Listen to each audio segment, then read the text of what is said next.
સૌ મિત્રોને એલવી જોશીના નમસ્કાર। આપણે અલંકારના આગળના ભાગમાં અલંકારની સંકલ્પના, અલંકારના બે પ્રકારો, શબ્દાલંકાર અને અર્થાલંકાર।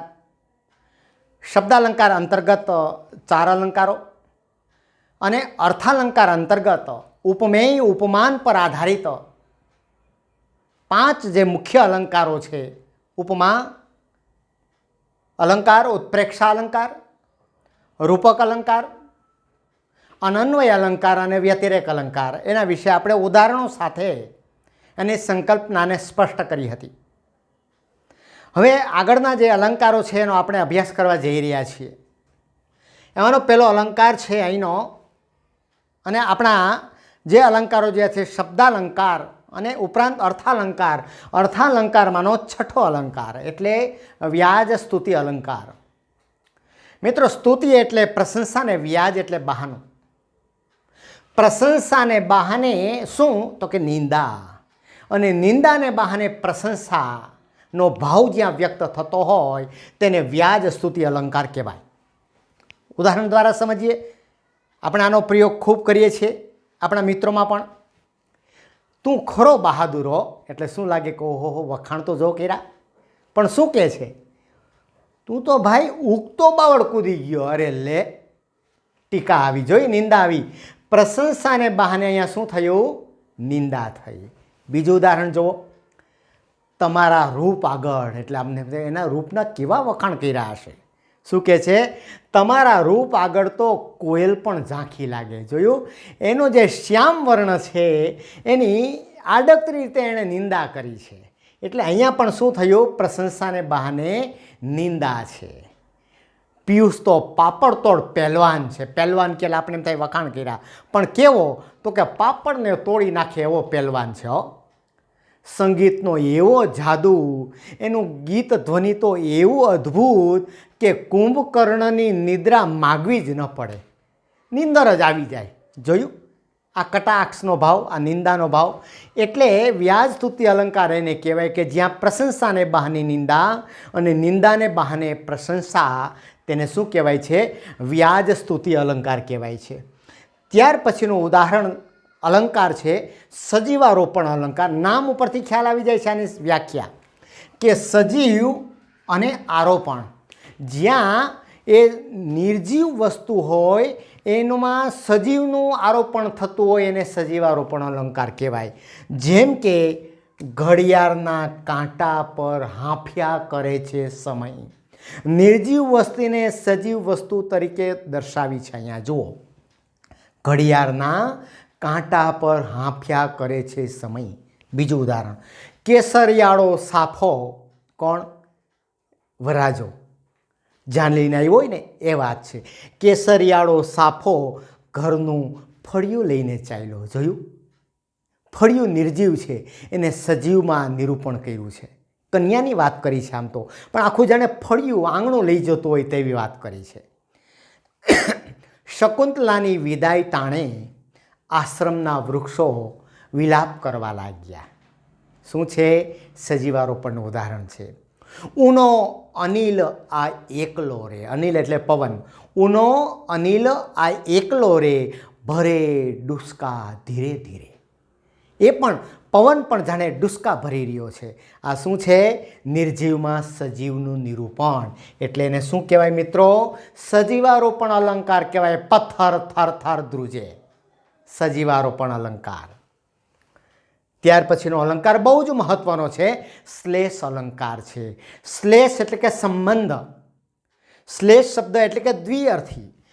કોઈ વાક્ય, અગાઉ આની આપણે થોડીક વાત કરી છે એક ઉદાહરણ દ્વારા। એક વાક્યમાં એક શબ્દ આવતો હોય અને એ શબ્દના 2 અર્થ થતા હોય, અને ત્યારે વાક્યના પણ 2 અર્થ થાય ત્યારે એને શ્લેષ અલંકાર કહેવાય। ઉદાહરણ જુઓ, તમે પસંદ કરેલું પાત્ર કેવું છે? પાણી વગરનું છે હાવ। તમે કયું પાત્ર? તો કે એક તો આપણું જે વાસણ છે, બોટલ છે, એ પાત્ર હાવ પાણી વગરનું છે, શા કામનું? બીજો અર્થ શું છે પાત્રનો અર્થ? જીવન સાથી।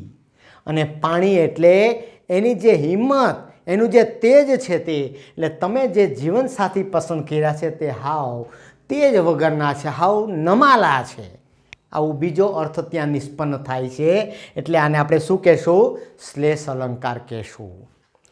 આ રમણીનો રાગ સૌને મુગ્ધ કરે છે. અહીંયા એક રાગ એટલે અવાજ, સ્વર, ગીતનો ધ્વનિ, અને બીજો રાગનો અર્થ થાય પ્રેમ. હવે જુઓ, આ રમણી એટલે સ્ત્રીનો જે અવાજ છે, ધ્વનિ છે, એ સૌને મુગ્ધ કરે છે. જ્યારે આ રમણી સ્ત્રી નાયિકાનો રાગ છે, પ્રેમ છે, તે સૌને મુગ્ધ કરે છે, એમનું આકર્ષણ સૌને મુગ્ધ કરે છે. બે અર્થ થાય છે મિત્રો અહીંયા. બીજું ઉદાહરણ આપું. મસ્કાને કારણે દુકાનદારને સારી એવી ઘરાકી થઈ. મસ્કાના બે અર્થ અહીંયા થાય. એક મસ્કો એટલે માખણ, અને બીજું મસ્કો એટલે જે પેલું કે ને બટર લગાવવાની ઘણાને ટેવ હોય, મીઠી ભાષા, એને કારણે દુકાનદારને સારી એવી ઘરાકી થઈ. મેં એક વખત એ વર્ગમાં એક પ્રશ્ન પૂછ્યો, 5 પ્રશ્નો મૂક્યા શ્યામ ફલક ઉપર. આ શ્વેત ફલક કહેવાય આને, આપ સૌ જાણો છો. આ શું છે? આપણું શ્વેત ફલક છે. એ શ્યામ ફલક ઉપર લખીને 5 પ્રશ્નો લખ્યા પછી મેં વિદ્યાર્થીનીઓ સામે જોઈને કીધું, કોઈ પણ બેનો જવાબ આપો. એટલે વિદ્યાર્થીની મૂંઝાઈ ગઈ કે કેમ અમારે જવાબ આપવાનો, ભાઈઓને કેમ નહીં? પણ સમજાય છે, કોઈ પણ બેનો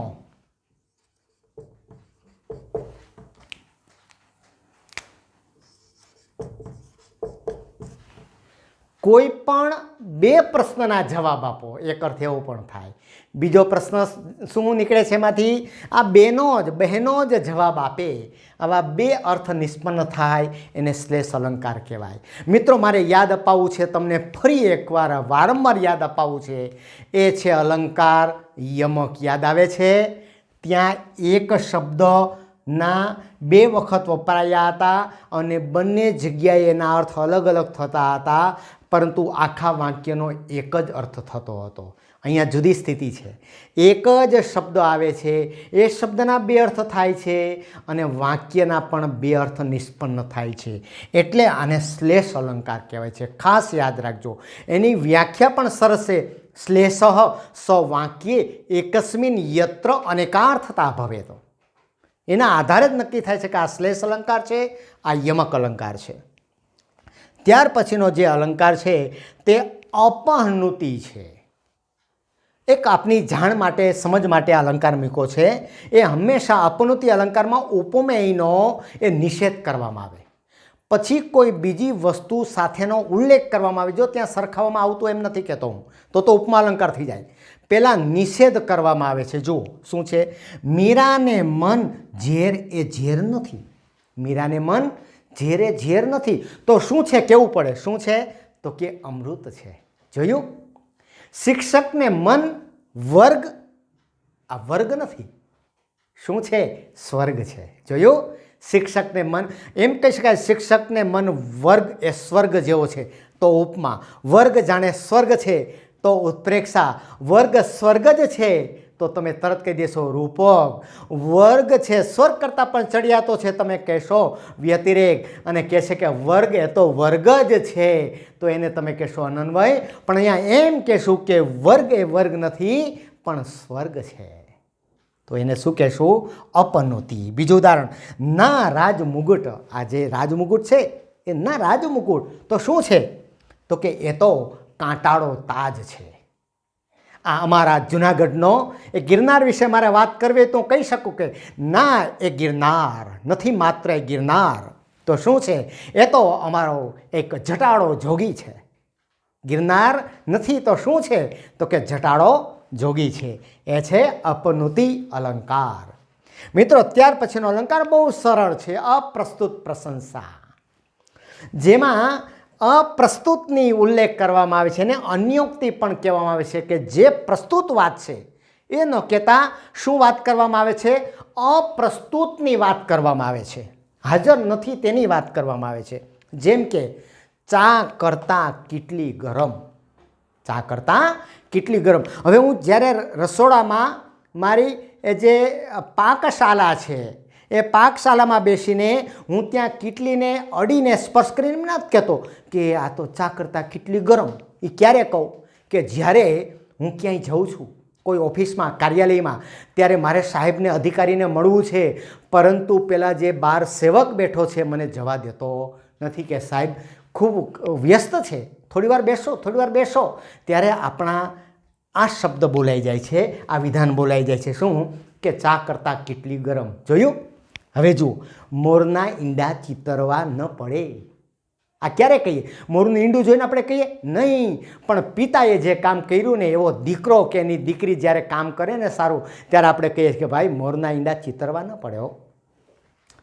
આ બાપ તેવા બેટા વડ તેવા ટેટા, આ બધા જે આપણે કહી શકાય કે જે તમામ કહેવતો છે, બધી કહેવતોને શું કહેશું? અપ્રસ્તુત પ્રશંસા કે અન્યોક્તિ કહેશું. ત્યાર પછીનો અલંકાર છે એ પણ મહત્વનો છે, અતિશયોક્તિ. મિત્રો, મેં જ્યારે 5 અલંકારની તમને વાત કરી ઉપમેય ઉપમાન પર આધારિત, એ છઠ્ઠો અલંકાર પણ આમાં સમાવેશ થઈ શકે, અતિશયોક્તિ. યાદ કરો 5 અલંકારના ઉદાહરણો. દમયંતીનું મુખ ચંદ્ર જેવું સુંદર છે, દમયંતીનું મુખ જાણે ચંદ્ર છે, દમયંતીનું મુખ ચંદ્ર જ છે, દમયંતીનું મુખ ચંદ્ર કરતાં સુંદર છે, દમયંતીનું મુખ એટલે દમયંતીનું મુખ. આ 5 વાત અને છઠ્ઠી વાત હું કહેવા જઈ રહ્યો છું, બહુ અગત્યની છે. આપણે કેટલા સમયથી આ દમયંતીને યાદ કરી રહ્યા છીએ, અને એવું પણ બને કે દમયંતીને એમ થાય કે હાલને મને ક્યારના આ વર્ગમાં યાદ કરે છે, આ વિડીયોમાં યાદ કરે છે, તો હું જાઉં. અને આમથી દમયંતી આવે છે, આ બારણામાંથી, આ દ્વાર પાસેથી દમયંતી આવે છે. જો મિત્રો, તમારું ધ્યાન નથી, કારણ કે તમે મારી સાથે જોડાઈ ગયા છો, માત્ર મને દેખાય છે. અને ત્યારે એને જોઈને મારાથી બોલાઈ જાય, અરે ચંદ્ર ઉગ્યો. વાહ, શું વાત છે! આને શું કહેવાય? અતિશયોક્તિ અલંકાર કહેવાય. આ માટેનો એક શબ્દ છે નિગ્રહણ. મિત્રો, અહીંયા ઉપમેય છે, એ ઉપમાનને ગળી જાય છે. ચંદ્ર ઉગ્યો, ચંદ્ર ઉગ્યો, એ ચંદ્ર જે ઉપમાન છે એ ઉપમેયને ગળી જાય છે, દમયંતીનું મુખ ગાયબ થઈ જાય છે.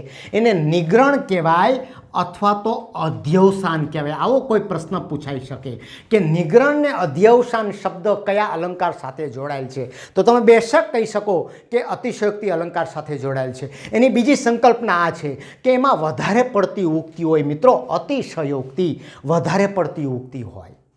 જો ફિલ્મ કરુણ હોય તો શું થાય? 1-2 આંસુ ટપકી પડે. પણ આ ફિલ્મ એવી કરુણ કે થિયેટર અશ્રુ સાગર બની ગયો. હો, કેટલી વધારે પડતી વાત કરી છે. એને શું કહેવાય? અતિશયોક્તિ અલંકાર કહેવાય. બીજું ઉદાહરણ, રોય રોઈને આંસુની નદી ઉમટે. જોયું? રોય રોઈને આંસુની નદી ઉમટે તો કાંઠે કદંબ વૃક્ષો વાવજો, એક સ્મૃતિ માટે. એટલું બધું રોવે વિરહમાં, વિયોગમાં કે પાણી ચાલતા થઈ જાય, અને ત્યાં કદંબ વૃક્ષો વાવવાની વાત કરે છે. જોઈએ, આ કલ્પના અદ્ભુત અલંકાર છે. કવિઓ ક્યાં પહોંચે છે? એટલા તો કહેવાય છે કે જ્યાં ન પહોંચે રવિ ત્યાં પહોંચે આ કવિ. આ કવિની એ વાત છે. બીજું ઉદાહરણ, ભીમે ગદા ઉપાડી ત્યાં તો બધાય ભોં ભેગા થઈ ગયા. જોયું? ગદા મારે અને ભોં ભેગા થઈ જાય તો જુદી વસ્તુ છે મિત્રો. આ તો ગદા ઉપાડી ત્યાં તો બધા ભોં ભેગા થઈ ગયા. યાદ આવે છે જીથરા બાબાની વાર્તા? જીથરો બાબો કહેતો કે હું તો હપ કરું ને ડફ મરે, એમાં હું શું કરું? સાંભળજો, કાનજી ભૂટા બારોટની આ વાર્તા, એ વાત અહીંયા લાગુ પડે છે, એ ઉદાહરણ અહીંયા લાગુ પડે છે. એ અતિશયોક્તિનું ઉદાહરણ છે. ત્યાર પછી છે સ્વભાવોક્તિ અલંકાર. હવે મિત્રો, અહીં સુધી મારે તમને બહુ વિગતે વાત કરી છે મેં. હવે આ 4 વાત કરી છે માત્ર તમારા જ્ઞાનના વિસ્તાર માટે કરવા જઈ રહ્યો છું. કદાચ હું એવું માનું છું કે પરીક્ષામાં આના વિશે ન પૂછાય, પરંતુ મારી દૃષ્ટિએ તમે જો સાહિત્યમાં રસ દાખવતા હોય, કવિત્વમાં રસ દાખવતા હોય, તો તમારે 4 અલંકાર શીખવા જ પડે, જાણવા જ પડે. અને બહુ મજાના છે. માત્ર એક ઉદાહરણ દ્વારા બહુ જ ટૂંકમાં હું તમને સમજાવવા માટે જઈ રહ્યો છું. એમાંનો એક અલંકાર છે સ્વભાવોક્તિ અલંકાર. સ્વાભાવિક રીતે થતી ઉક્તિ. હવે એ ઉક્તિ એવા પ્રકારની હોય કે તમારું જે વર્ણન થાય છે તે વર્ણન હુબહુ થાય છે. કેવું થાય છે? હુબહુ એટલે આબેહુ. હવે એ જ્યારે વર્ણન કરે છે ત્યારે એ વર્ણનમાં તમને એક શબ્દચિત્ર મિત્રો ઊભું થશે, આખું શબ્દચિત્ર. તમે ભલે અહીંયા બેઠા છો મારી સામે, પણ હું જ્યારે વર્ણન કરીશ આનું ત્યારે તમને ચિત્ર ઊભું થશે. ન ઊભું થાય તો મને કહેજો. ઉદાહરણ: શાખાઓમાં તરુવર તણી, ચક્રવાકી છુપાતી, શોધી કાઢે દૈત નયનો, જોઈને હૃષ્ટ થાતી. આટલું હું બોલી જાઉં તો તમારું શબ્દચિત્ર ઊભું ન થાય, પણ મારે તમને વાત કરવી પડે. આ શેની વાત છે? કવિ કાંત મણિશંકર રત્નજી ભટ્ટ એમનું ખંડકાવ્ય ચક્રવાક મિથુન. ચક્રવાક અને ચક્રવાકીની વાત અહીંયા કરી છે. ચક્રવાક અને ચક્રવાકીને એવો અભિશાપ હતો નિયતિનો, પ્રકૃતિનો, કે સૂર્યાસ્ત થાય એટલે બંનેએ છૂટું પડવાનું, અને સૂર્યોદય થાય એટલે વળી પાછા મળે. પણ એક દિવસ એમણે નક્કી કર્યું કે આપણે છૂટું પડવું જ નથી. મારે બહુ લાંબી વાત કરવી નથી, પરંતુ એ અંતે બંને પોતાનો પ્રાણ આપી દે છે. આવી ઘટના હોય તો વચ્ચેના સમયમાં એ બંને વચ્ચેનો પ્રેમ કેટલો અદ્ભુત હશે.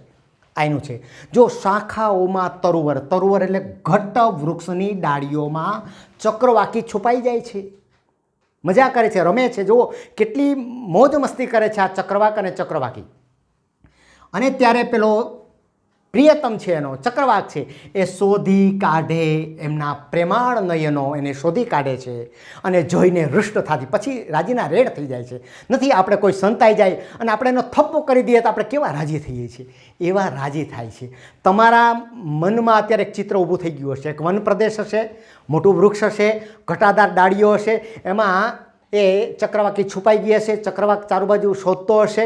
ચક્રવાકી આનંદ કરતી હશે કે ભલે મને ગોતે, મારે જડવું નથી. અંતે જડી જશે ત્યારે કેવા બે આનંદ કિલ્લોલ કરતા હશે. થયું શબ્દચિત્ર ઊભું તમારા મનમાં? ન થયું તો અહીંયા દોરું, પણ થવું જ જોઈએ.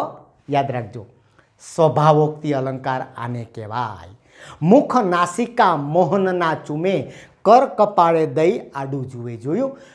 મુખ મોહનના એટલે કૃષ્ણના એ મુખને ચૂમે છે, નાસિકા અને મુખને ચૂમે છે ગોપી રાધા, પણ કર કપાળે દઈ આડું જુએ. એક બાજુ શરમ છે, એક બાજુ પોતાનો પ્રેમની અભિવ્યક્તિ કરવી છે. આ શબ્દચિત્ર ઊભું થયું જ હશે, મારે પૂછવાની જરૂર નથી. સ્વભાવોક્તિ અલંકાર આને કહેવાય. ત્યાર પછી છે વિરોધ અલંકાર અથવા વિરોધાભાસ. મિત્રો પ્રથમ દ્રષ્ટિએ તમને વિરોધ થતો દેખાય, પરંતુ જ્યારે અંદર એના ભાવાર્થમાં તમે જાઓ, એનો ગૂઢાર્થને જાણો તો યાર તમને વાસ્તવિક જગતની સત્યતા, હકીકત જાણવા મળશે. એને વિરોધ અલંકાર કહેવાય. જેમ કે કૃષ્ણદાસ માણેકનું પંક્તિ છે, મને એ જ સમજાતું નથી કે આવું શાને થાય છે, ફૂલડા ડૂબી જતાને પથ્થરો તરી જાય છે. ફૂલ ડૂબે નહીં ક્યારેય અને પથ્થર ક્યારેય તરે નહીં. વિરોધ આવી ગયો એટલે વિરોધ અલંકાર. પણ કવિને જે કહેવું છે તે સાચું કહેવું છે. તમે સમજી ગયા છો કે ફૂલ જેવા સમાજમાં જે ફૂલ જેવા સારા માણસો છે તે બિચારા હેરાન પરેશાન થાય છે, પરંતુ જ્યારે પથ્થર જેવા કઠણ હૃદયવાળા જે માણસો છે તે લીલા લેર કરે છે. કૃષ્ણદાસ માણેકની પંક્તિમાં આ જ વાત આવે છે. કામધેનુને મળે ના એક સૂકું તણખલું, ને પેલા આખલા જે છે લીલાછમ ખેતરો ચરી જાય છે. મિત્રો મને એ જ સમજાતું નથી કે આવું શાને થાય છે. અદ્ભુત કાવ્ય છે એમનું. ફૂલડા ડૂબી જતાને પથ્થરો તરી જાય છે. બીજું એક ઉદાહરણ આપું. આખું વિશ્વ વિરાટ, પરંતુ આ નાના હૈયાને લાગે એકલું. હવે અવળું મોટું વિશ્વ હોય અને કોઈ દી પોતાના હૃદયને હાવ એમ લાગે કે હું તો હાવ એકલો, પણ લાગે. અહીંયા વિરોધ ભલે છે પણ લાગે. ક્યારે લાગે? જ્યારે ચારે બાજુથી ઘેરાઈ જાય માણસ, આર્થિક રીતે, સામાજિક રીતે, કૌટુંબિક રીતે, ત્યારે માણસ એકલો પડી જાય છે. અને શું લાગે છે કે આ દુનિયામાં મારું તો કોઈ નથી. બસ આ જ વાત અહીંયા કરે છે. શું કરે છે? આખું વિશ્વ વિરાટ, નાના હૈયાને લાગે એકલું. એ વિરોધાભાસ અલંકાર એને કહેવાય છે. ત્યાર પછીનો અલંકાર છે દૃષ્ટાંત. અહીંયા એક શબ્દ મારે લખવો છે. શબ્દ છે બિંબ પ્રતિબિંબ ભાવ.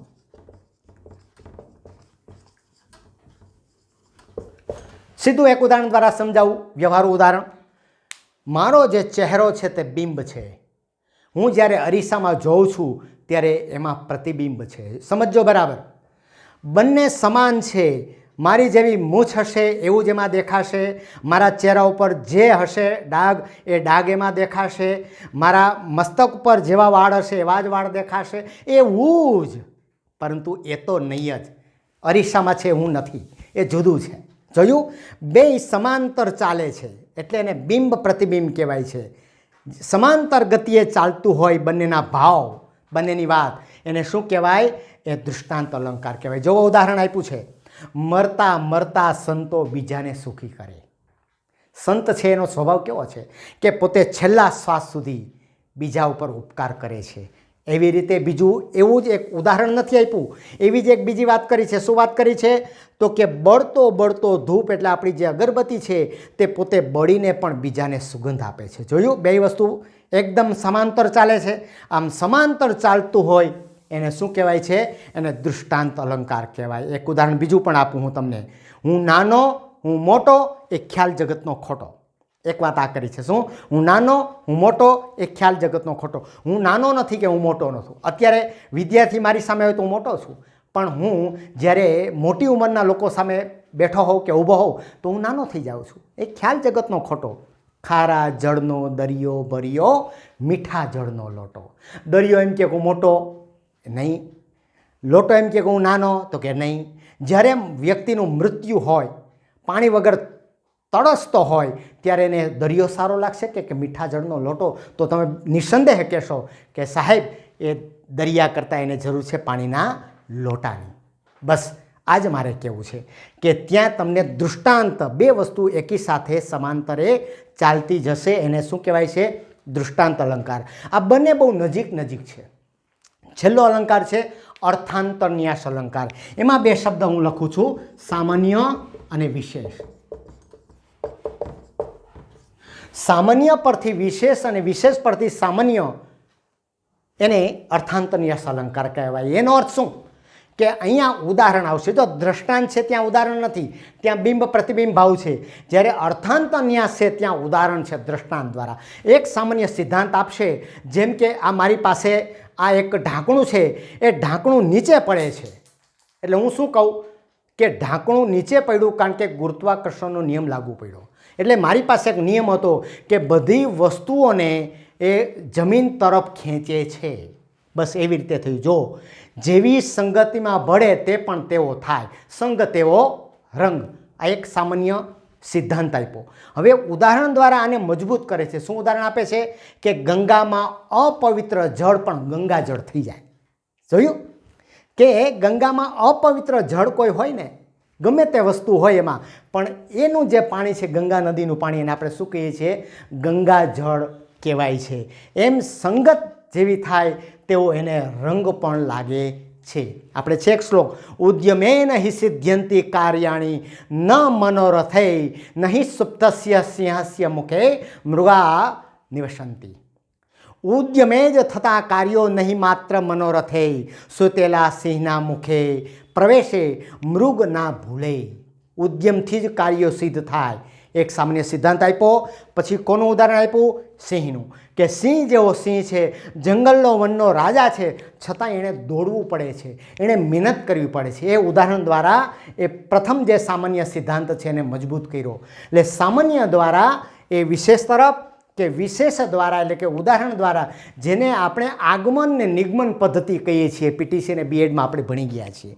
સામાન્યથી વિશેષ દ્વારા અને વિશેષથી સામાન્ય દ્વારા, એને અર્થાંતરન્યાસ અલંકાર કહેવાય. મિત્રો, આ અલંકારનો વિષય બહુ મોટો છે. કદાચ મારો સતત પ્રયત્ન એવો હોય કે આ વિડીયો મારે બને તેમ ઓછો બનાવવો, ઓછા સમયનો બનાવવો, પરંતુ મારી પોતાની એક મર્યાદા હતી.